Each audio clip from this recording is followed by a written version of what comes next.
Right. Good morning, good afternoon, or good evening, wherever you are. We've got about 150 people signed up for the webinar today. And welcome to this latest one in the series that the Lutyens Trust America has been running in concert with the Lutyens Trust in the UK. Before we actually start and introduce the panelists, I'd like to explain a couple of points. The first is that questions, if you have questions to ask, you will find at the bottom of your screens a little green button. Click on that with your question, please. And time permitting at the end, we always have time for some questions, but depending on the amount of time, Marcus in Los Angeles will field the questions and feed them to the panelists who will do their best to answer them. The second point is that the webinar is being recorded and will be on the websites of both the Lutyens Trust America and the Lutyens Trust in the UK within about a week or 10 days, and will also be viewable on YouTube.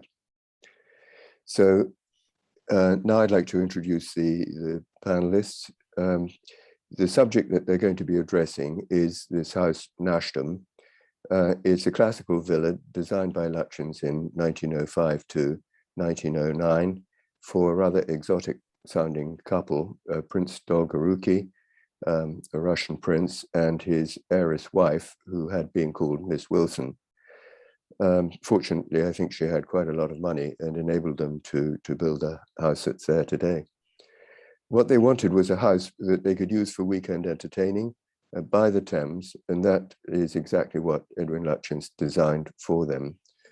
The house featured, I'd also mention this point, the house featured with other houses in an earlier webinar called Accommodation and Enrichment, which was dealing with actual architectural planning and involved quite a lot of navigation around floor plans and so on. That was with Oliver Cope and Stuart Martin. And today it's the same house, but a different approach. Today the house has been divided into apartments, and the panelists both live there, and they will explain the history of the house and what it's like to live in it. And we hope you enjoy their explanation of this remarkable place. The first of the two panelists is Katy Simmons. She has a long relationship with the house. She first went there as a student, and at that time it was occupied by an Anglican Benedictine community and was known as Nashdom Abbey.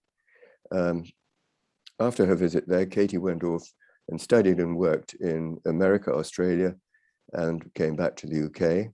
And when the monks moved out in 1995, the building was bought by a developer, converted into apartments, and to cut a longish story short, Katy and her husband moved in there and are happily still there. Our second panelist is Jun Huang. He's a design partner in Wei Yang Partners, a UK-based urban planning firm. Jun has led significant international design and urbanism projects in many places, and he serves on as a professional participant in juries and expert panels for his profession. He champions best practice through a series of lectures and conferences and publications. And today he'll be focusing on achieving harmony. The way he describes it is a harmony of old and new, light and shadow, complexity and simplicity, and mankind and nature. So Katy and Jim, history of Nashdom. Over to you, starting please with Katy. Thank you. Thank you.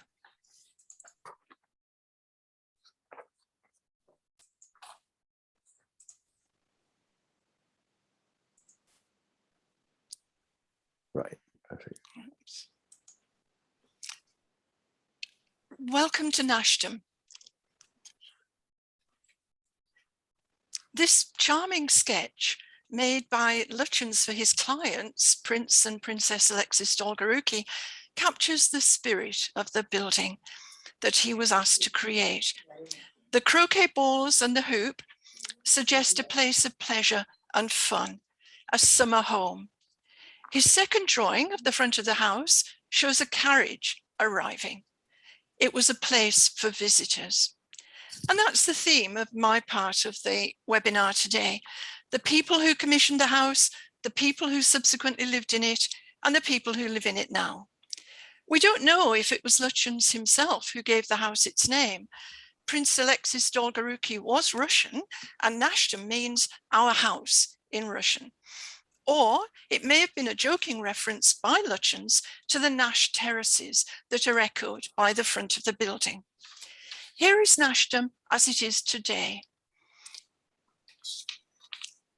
The front elevation, as you can see, the bottom one, would not be out of place in a London terrace. The back, however, has the feel of a Mediterranean villa opening onto a sweeping lawn. My neighbour, Jun, will be picking up the story of the architecture of the building and exploring the restrained harmony of Nashdom, a phrase we've used in our title and was first used by Lawrence Weaver in his article on Nashdom in Country Life. But I'm going to return to the people. After the Dolgoroukis, Nashdom was an Anglican Benedictine monastery, as Martin has said, for over 60 years. It's now home to 37 households, of which we are one. For all of us, it's been our home. Where is Nashdom? Its location is linked to the original intention of the commission. It's easy to get here from London if you're coming to a party. It's in the Thames Valley on the main line from London's Paddington Station. It's 30 minutes away from Taplow Station to Paddington. It's near the Thames, although we can't see the Thames from here. There are other great houses nearby. Just down the road is Taplow Court, and up the road in the opposite direction is Cliveden. Who commissioned it? Here are Prince Alexis Dogorouki and his wife, formerly Frances Fleetwood Wilson. The picture of Frances was taken at her wedding in 1898, when she was 48. The prince was also of mature years. The Dolgoroukis were an ancient and venerable Russian family, predating the Romanovs. The word was that they had built Moscow. Alexis' father had been Secretary of State to Tsar Alexander II. It appears that they met in Nice. Frances, according to Sketch in 1904, had been the most popular spinster in London society. She was a very wealthy heiress. Her father's business was a very profitable shipping line. The prince's wedding presents to Frances, which were catalogued in the paper, included a diamond and ruby bracelet, a diamond ring, a gold and diamond heart bracelet, and a diamond brooch. And I like to think that maybe on the picture we can see her wearing them. Frances had a number of homes, and Nashdom was intended as a summer retreat for entertaining. She didn't intend spending very much money on the building, but Lutyens persuaded her to spend more. She seems to have been a sociable and gregarious person, and Lutyens liked her. He visited her here at Nashdom and also visited her Scottish rented castle, where he enjoyed the salmon fishing. Why here? We don't know really whether Frances hoped to join in the local social life, but it was certainly in 1 mile of road, an active local scene. On the left, we've got Lady Desborough, Etty, society hostess, entertainer of prime ministers and cabinet members. She lived at Taplow Court. On the right, we have Lady Astor, wife of Waldorf Astor and the first woman MP, who lived at Cliveden. We don't know if our princess in the middle was included in their Fridays to Mondays. These were long weekends of pleasure, plotting, and intrigue. Possibly not. Lutyens records that one of his acquaintances, speaking rather slightingly of Frances, said, "She's a nobody." That wasn't actually true, as the pages of Tatler show. Frances hosted on occasion at her London home in Portman Square a range of society figures, including the Prince of Wales. She certainly had that friendship in common with Etty Desborough, but whether they ever found out that common thread, we don't know. This is what the house looked like when the Dolgoroukis were here. It is really a typical Edwardian house. Maybe Nashdom's interior wasn't quite as grand as Cliveden. Certainly, these pictures show a more conventional Victorian parlour with aspidestras and overstuffed furniture, maybe not quite to Lady Astor's taste. Frances clearly enjoyed her pets, and you can see the little Shetland ponies who lived obviously on the lawn. Maybe she saw the house as a holiday home, somewhere to relax. Maybe her best furniture was somewhere else. But we do know that she was here in 1911. And here is a picture of the census from April 1911. It shows that she was here with a full complement of servants, including a French chef de cuisine, an elderly butler, and several footmen. There was only one local employee, somebody from Loudwater, which is just down the road. This suggests that maybe the staff moved around with the princess. However, as you'll note, there's no sign of the prince. So we don't know as yet where he was then. Unfortunately, their time at Nashdom was quite brief. By 1919, sadly, both of them had died, and they are buried in a tomb outside Taplow Church, just down the road from here. You can see at the top of the slide the Dolgorouki crest. Unfortunately, after Frances' death, there was a wrangling and dispute over who would inherit her vast fortune, and issues with the will, sadly, weren't fully resolved till 1925.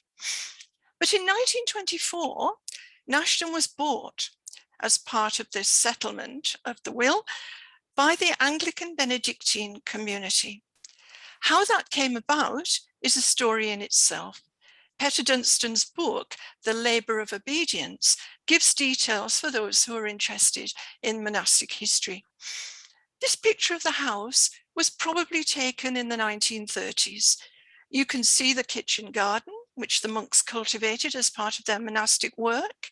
They also made incense and icons in their workshop and cultivated a ministry of hospitality for visiting church groups and other monastic visitors. So in that sense, in their way, they were continuing Frances' hospitality that has always been a feature of Nashdom. The interior of the house was repurposed by the monastic community according to their needs. So here we have Frances' house changed into something quite different. On the left, you can see the prince's art studio, which went down the length of the side of the house. This became the chapter house where the community met for personal discussions and for prayer. The great ballroom, to which Frances had invited her friends and which had been the scene of her entertainments, became the main abbey church. And in the 60s, when Nashdom was flourishing, there were many visitors here, so many that a new visitors centre was needed. And on the right, you can see the visitors centre, a rather unattractive, brutalist kind of building, which was added in the 60s. The rooms that you can see were ones where visitors could stay, a place for visitors to have coffee after attending a service, and a place where the monks could sell their icons and incense made on the premises. It was also a place where women could be invited, excluded as they were from the rest of the building. Illustrious visitors included church dignitaries from many parts of the world, as well as more local visitors. And this slide shows, and you can see him in his mitre, the Archbishop of Canterbury, who came in 1964 for Nashdom's Golden Jubilee. Less well-known visitors in the 1970s included me. A friend of mine from university had become a monk here, and I came several times to visit him. But times changed, both inside Nashdom and in the world outside. The numbers of monks diminished, and by the mid-1980s, it was time for the community to reinvigorate themselves elsewhere. So Nashdom was sold. But its story for the next few years was not straightforward. Many projects were proposed and abandoned. A hotel, a spa, offices, none of them came to fruition. The house changed hands a number of times and gradually decayed and fell into disrepair. Here is a picture taken in 1988 of Nashdom boarded up, a sad picture. Not only was it decaying, but it was being vandalized. Local lads had parties in here. There was regular theft. Gone was the lovely York stone paving that the princess had enjoyed. It became a house at risk, along with several other Lutyens buildings. But by 1995, there was a final sale to developers Fairbrother MacLeod, and they gave the house a new lease of life. The 60s extension, which had narrowly escaped being listed, was demolished, and work began to turn Nashdom into homes once again. And you'll see here that the business of reconstruction initially involved quite a lot of destruction. So the house was basically a building site for several years. It was at this point that I reappear in the story with my husband. We lived locally, and we'd continued to watch Nashdom and feel sadness at its decline. When the developers opened the door for prospective buyers, we were the first on the doorstep. I had never thought of living here. Basically, I just wanted to see inside, which I'd never done during the house's time as a monastery. But my husband saw other possibilities. He thought otherwise, feeling that it would make a wonderful home. And he was right, but it took a while. By 1998, the house was ready to be lived in. It now included an east wing, which you can see there on the right of the picture, where the old extension had been, a square of new townhouses where the monastic garden once was, and restoration of the cottages that had been lodges and stables when the Dogoroukis were here. So now there are 37 households here, plus leisure facilities and 17 acres of woodland. We continue to celebrate and enjoy the house's history. Here's the house's 100th birthday in 2009, where current and former residents enjoyed a party. Francis would have been proud of us, as would the monks. Several Nashdom monks came to the party, and in the bottom picture on the left, you can see Dom Francis, who had lived here for many years and counted it as one of the best times of his life. Visitors continue to come, including those who are interested in the house's architecture, and the Lutyens Trust have been here as a group, and those on the left, as you can see, with monastic interests. And although obviously, like everybody else, we've all been affected by the lockdown, the residents continue Francis' enjoyment of social gatherings, as you can see on the right. Looking after the house remains a constant effort. Here you can see some of the ongoing work that keeps the house in good shape. You'll see the regular painting on the left-hand side there, work in the rose garden, and the princess's monkey puzzle tree, which was a Victorian favorite and is still going strong. We still find new things. At the moment, we are rediscovering in the woodland area Frances Pond and a waterfall, which was clearly a feature to entertain her guests. And we are wondering if she had fish in the pond, because she certainly did in the pond at the front. And obviously everything was set up for the entertainment and pleasure of her visitors. You'll see on the right, when we needed to replace our garden furniture, we chose, of course, a Lutyens-inspired bench. And that's a kestrel passing by. So we are very much in the country and surrounded by woodland and green and a rural house in a fairly urban setting. Finally, here we have the Dogorouki crest, which crowns the house. It's a house filled with light, as you will see, and these photographs were taken by Jung, and it's a theme that Jung will be taking up in the next part of the webinar. Thank you. Thank you, Katie. And while we switch over, I'll just say that you've emphasized the importance of knowing about Lutyens and appreciating his architecture, and we can see how clearly Nashdom was almost lost. And now Jun will tell us about how he experienced it, not even realizing that the Lutyens connection and how the lessons it has to teach us today.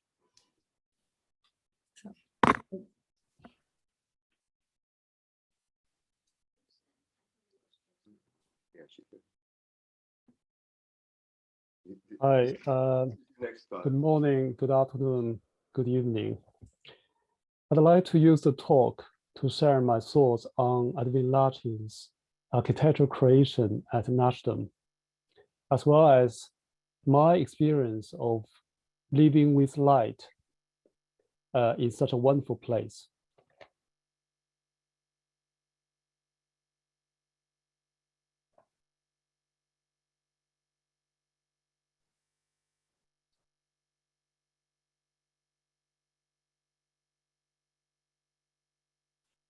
Apologies for the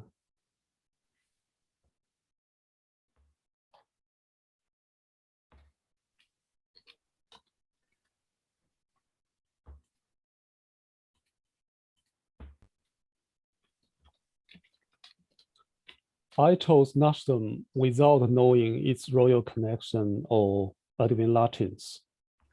It's early October when we moved in, sunny and fresh.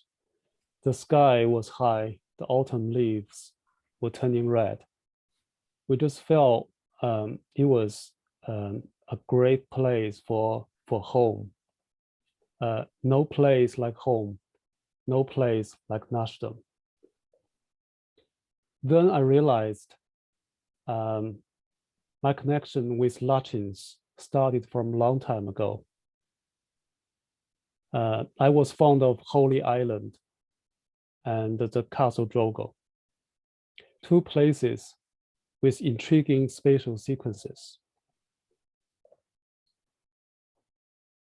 I had also walked past many Lutyens buildings in London. The British Medical Association building is on my way to work for a decade. Number 13 Mansfield Street, where Lutyens had lived and worked for 25 years till he passed away, is just 2 minutes walk from my current office.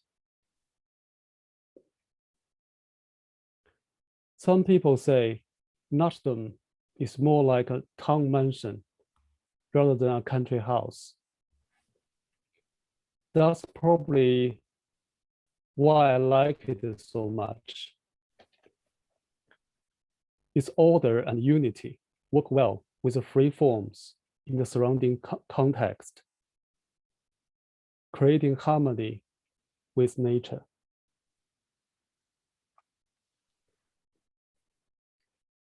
In the book, House and the Gardens by Edwin Lutyens, published in 1913, Nashdom was regarded as one of the most interesting modern houses in the lower reaches of the times.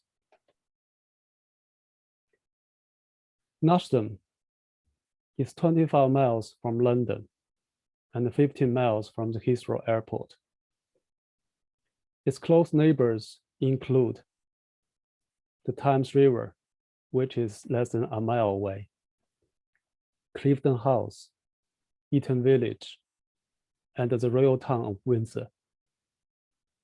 Ideal location not only for the prince, but for the modern residents to live, work, and travel around.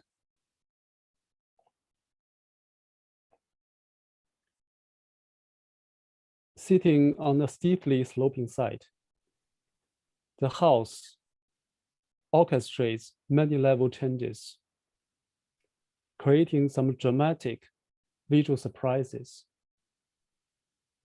There's a significant drop from the upper terrace to the lower terrace. 2 sets of grand stairs were built for access.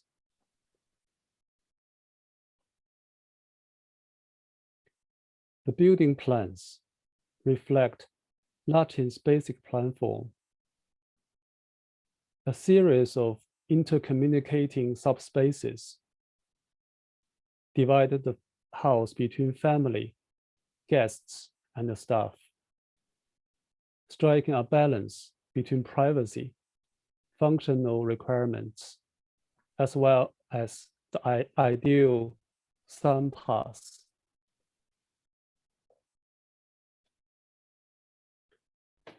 Elevations. The initial concept of a more flamboyant French style was replaced by a more restrained, near Georgian style. The section in the middle indicates the level difference between the entry level and the rear garden.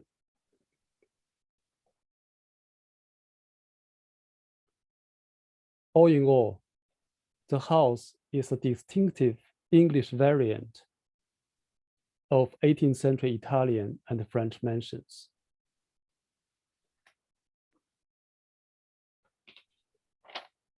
Next, I'd like to give you a quick virtual tour around the estate. It will be a journey with unexpected joy, thanks to light and shadow along the way.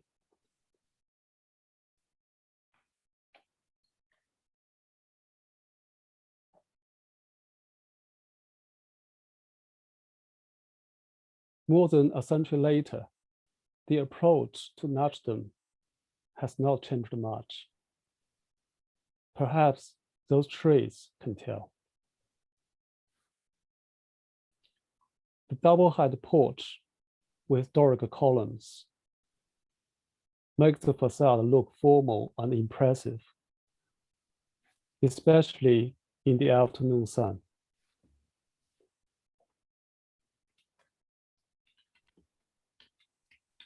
The porch entrance is where you'll taste Lutyens' paradox design for the first time. Right in the middle, there's a locked gate to the internal court. 2 entrances into the building are positioned on both sides.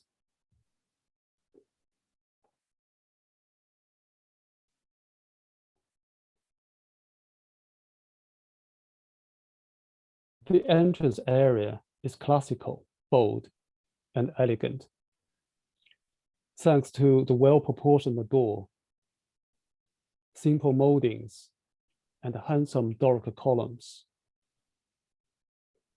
The main entrance is flanked by 2 slender doors, warm and welcoming.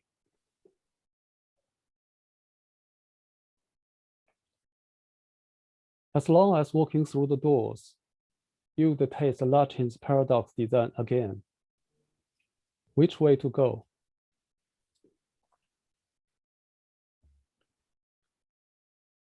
The stairs ahead look particularly delightful in the afternoon sunlight.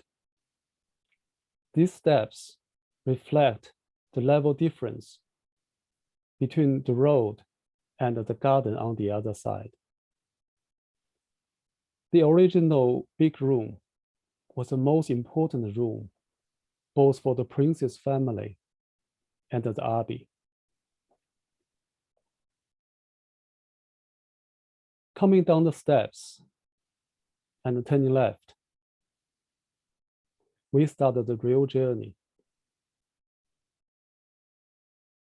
The narrow and long space is compressed by the low ceiling at the end, adding curiosity and excitement.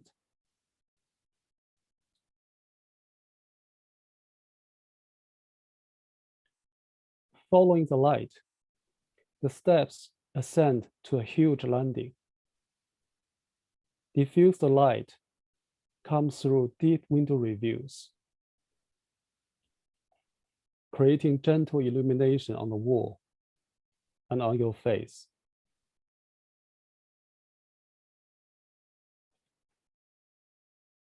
The big landing room was used as a writing room, taking advantage of the abundant light all day long.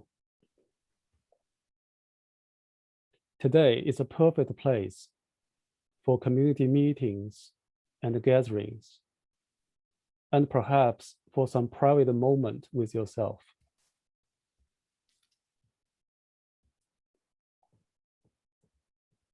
Spatially, this big landing room is the most significant in the building, thanks to its bold, simple volume.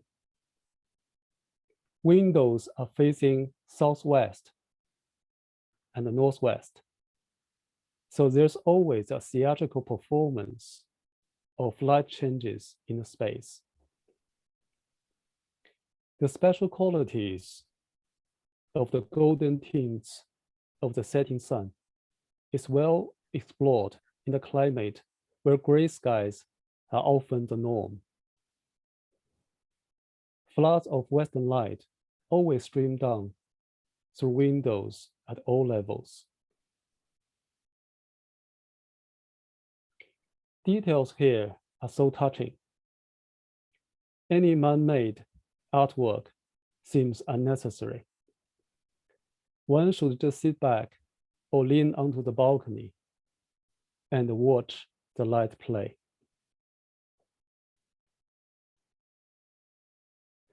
Going up, one spot worth mentioning is the middle point of the corridor at the first floor level, where you can see the tranquil internal court on the west and a glimpse of the vast garden on the other side. Lutyens is great at creating unexpected vistas.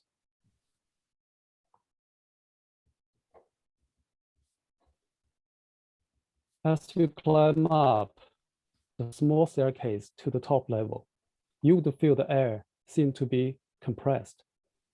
Apart from two concealed skylights, all windows are fake. They are in fact mirrors. Light and reflections multiply the spatial experience and make the small place seem much bigger than it is. There's an unusual silence in the place. There's a sacred silence in the air. This is the climax of the journey. Light continues its creation on the top floor, enlightens each and every corner. This is not wasteful indulgence. It animates life.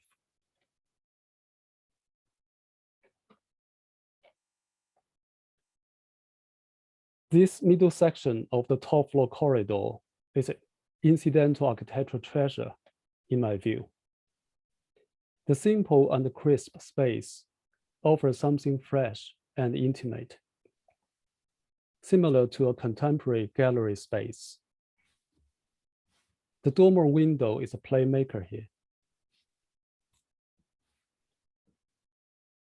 There's a beautiful contrast between old and new. The simple window profile looks like a modern sculpture, which reminds me of Whitney Museum in New York by Marcel Breuer.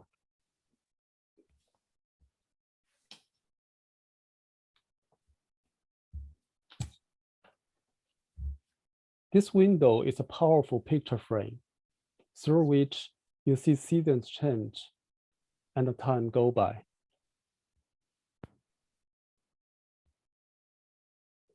You see the curvy detail, the curvy gutter detail, the elegant chimney, a bird view of the internal court, and the bridge over the entrance porch.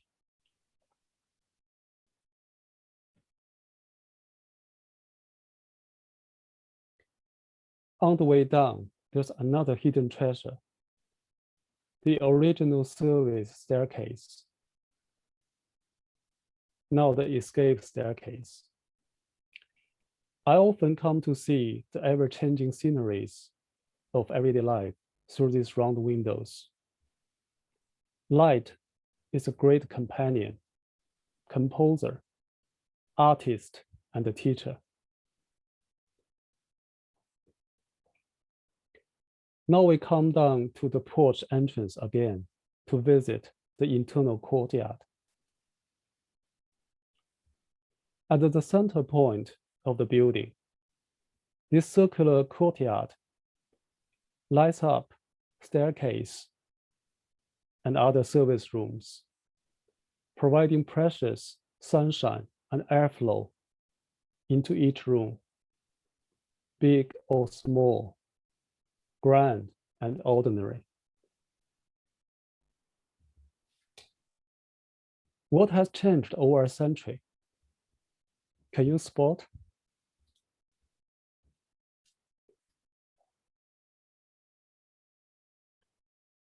A circular central feature in the circular court can be found in many Lutyens designs. For example, the Papillon Hall on the right.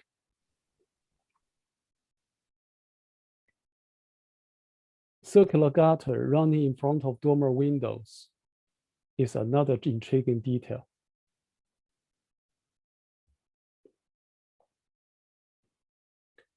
From here, we go back into the building again to visit the Winter Garden Hall on the southern side, facing the lawn.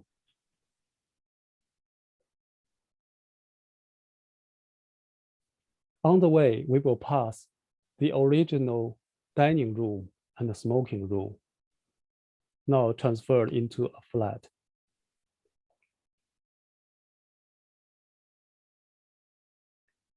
The southeast-facing Winter Garden Hall was regarded as the main semi-external space for its openness to the vast garden on the eastern side.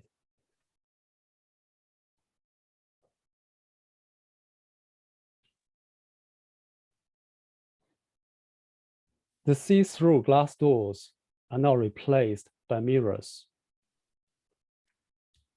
Furniture and plants have been removed to create a precious, artful space where one can enjoy the magnificent garden view.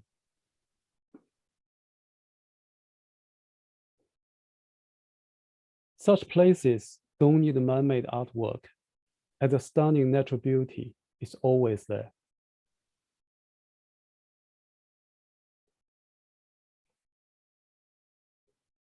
Standing on the axis of the building, one would notice a link between the lawn and the woodland on the western side. The use of symmetry and vista brings a sense of grandeur and a monumentality.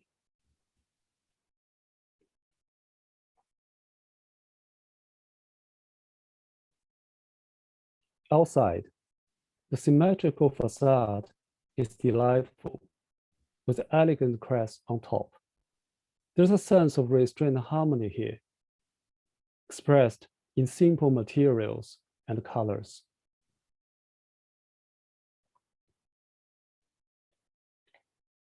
The last external space of the house was a loggia, which is now enclosed.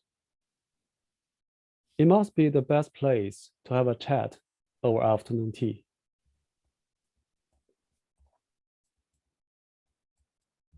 Under the vault, you can see some subtle changes of the rose garden in the distance. Mm-hmm. Looking south, this is the view I see every morning on my way to work.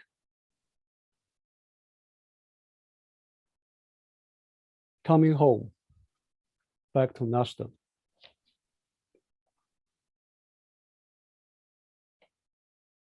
The house has some great companions. Some buildings were built in the same period. More were developed in the late 90s, as shown in blue.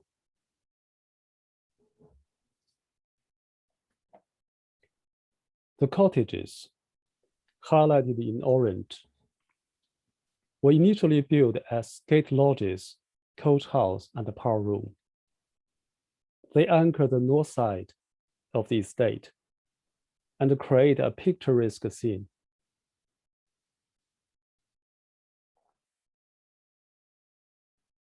The gate lodges now form a grand northern gateway icon.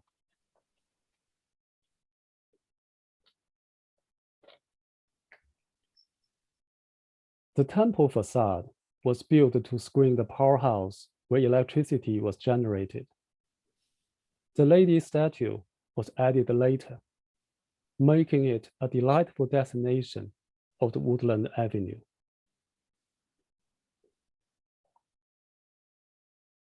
The little gatehouse was built along with the main house, now still proudly guarding the main gate.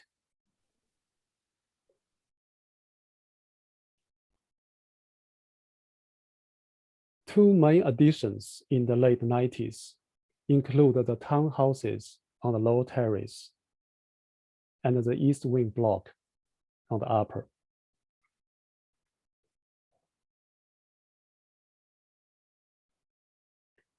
The townhouses were built between the gatehouse and the main house, forming a good transition.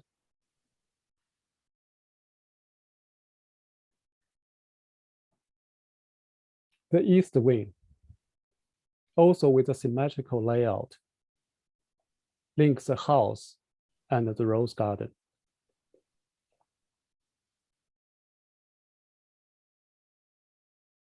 Surrounded by woodlands on three sides, Nashdom is a fine example of union of building and landscape.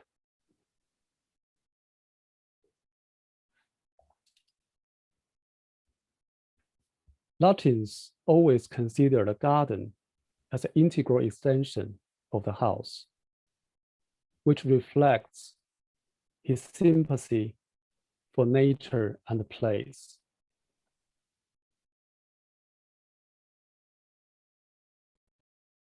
The vast lawn keeps harmony with the classical architecture, evoking a sense of serenity and peace.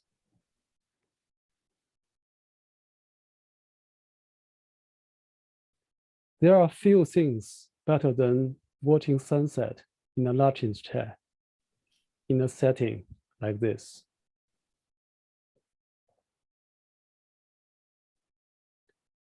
The rose garden is a more formally configured garden, yet it feels very intimate and relaxed.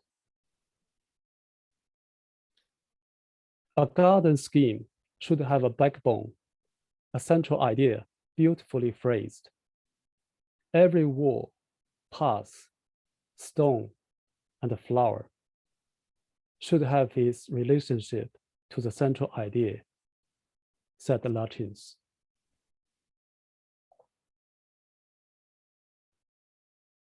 The sudden drop from the upper terrace to the lower terrace is dramatic.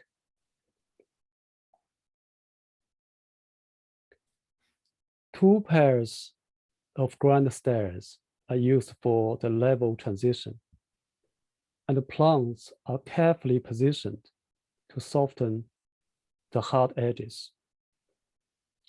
The spatial sequences created by these grand stairs do not only make the building look much bigger, but also build up anticipation at every turn. The main woodland is one of the most valuable assets of the estate. It's organized around the central avenue leading to the temple feature.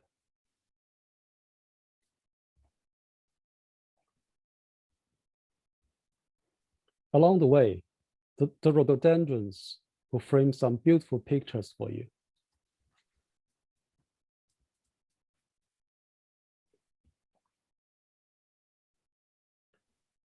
The union between house and the garden perfectly expresses Latin summary of the English country idyll. No place like Nashdom, no place like home. Thank you.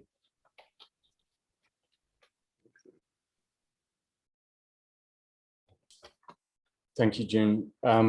So my hair is a little bit, it's early in the morning here in California.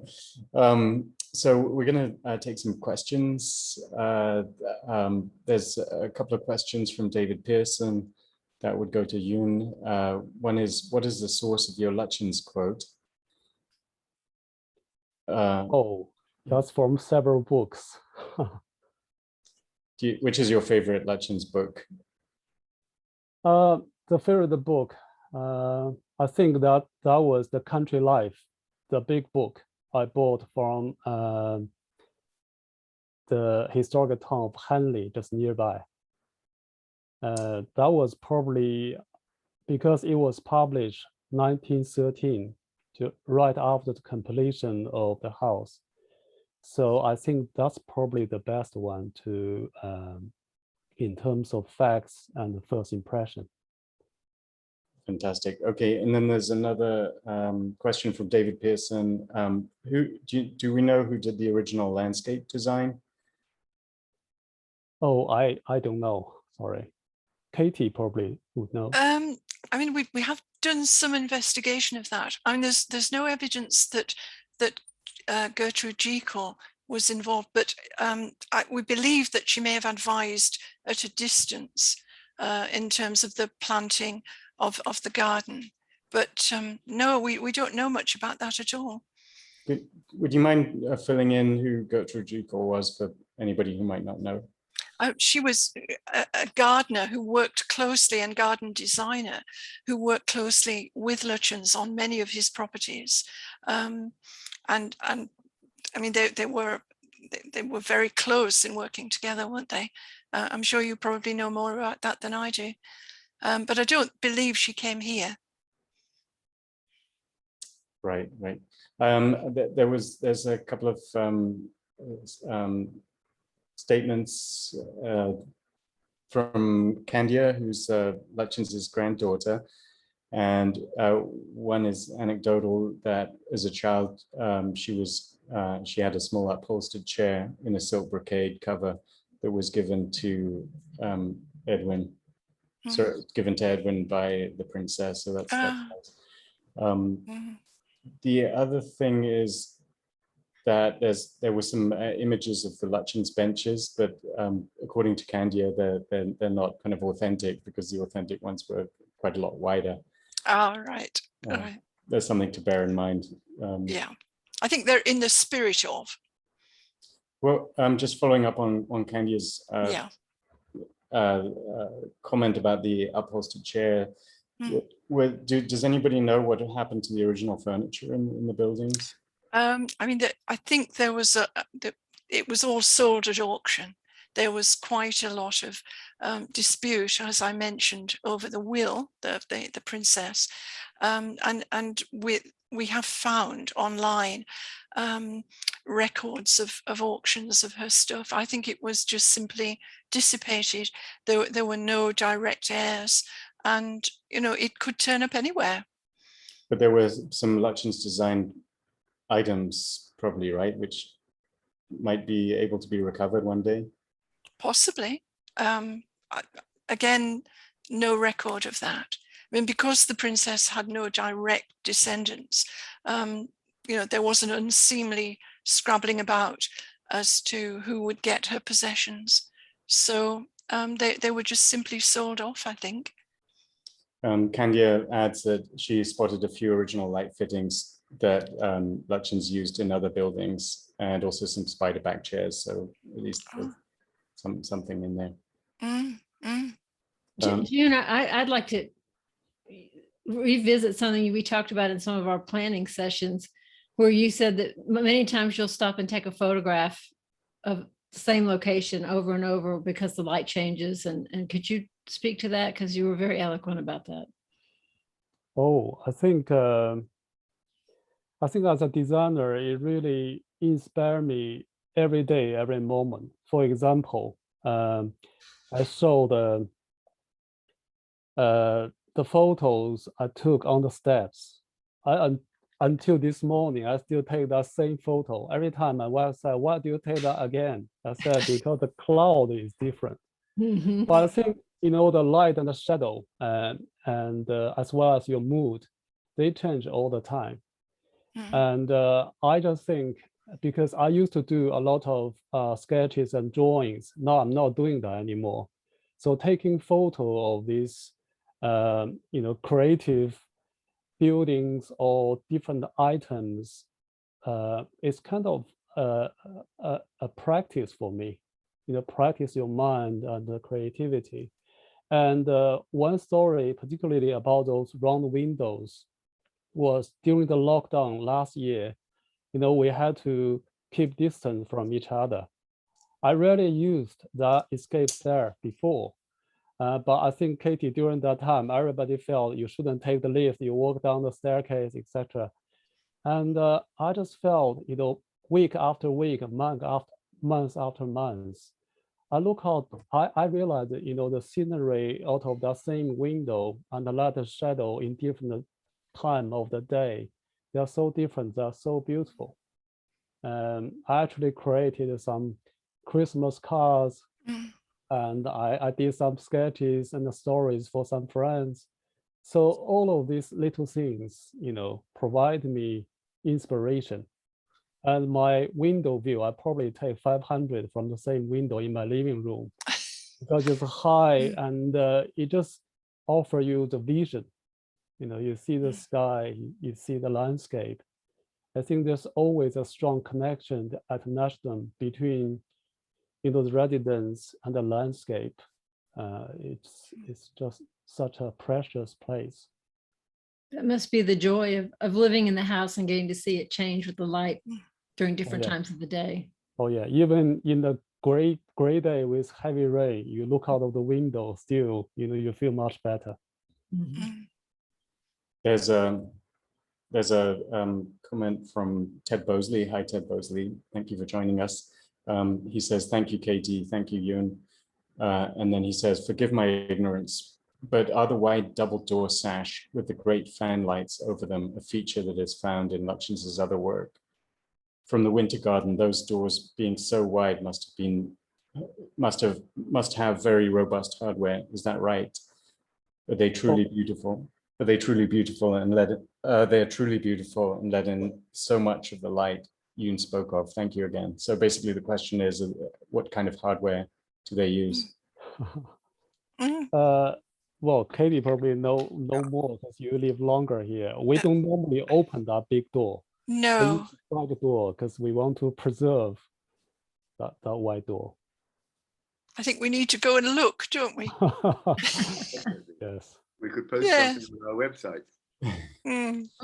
We can put it on our Instagram. Yes. And from Robert, it would be interesting to see how the house was divided into apartments. How many apartment units are in the main house? Yes, there are 13 in the main house, and each one is completely different. Everyone is quite separate, quite unique. Some are on several levels, some are on one level. Everyone is different. Yeah. And you Maybe both commented to me about what a wonderful community you have there. Yes, we do. We enjoy each other's company. We have community events from time to time. Yes, we do. Sounds like restrained harmony. Yes, that's right. So with Gary Searle, is there a plan showing how the house was carved into apartments?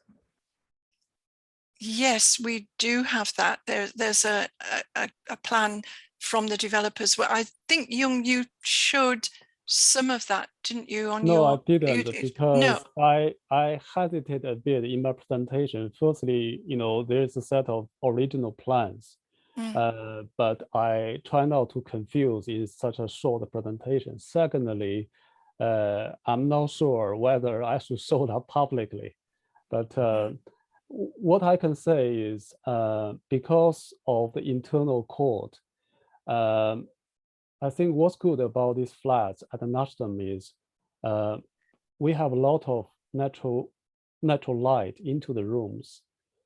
For example, my flat, I viewed about the 10 properties before I moved into Nashdom. This flat is the only one. Each room has a window. Normally in big houses, old houses, you don't have windows to toilets, for example. But here, each room has a window. So I think that's probably very special. And the beautiful hallways and the winter garden were left as common space, and the hallway, landing, library. Yeah, that's right. That's right.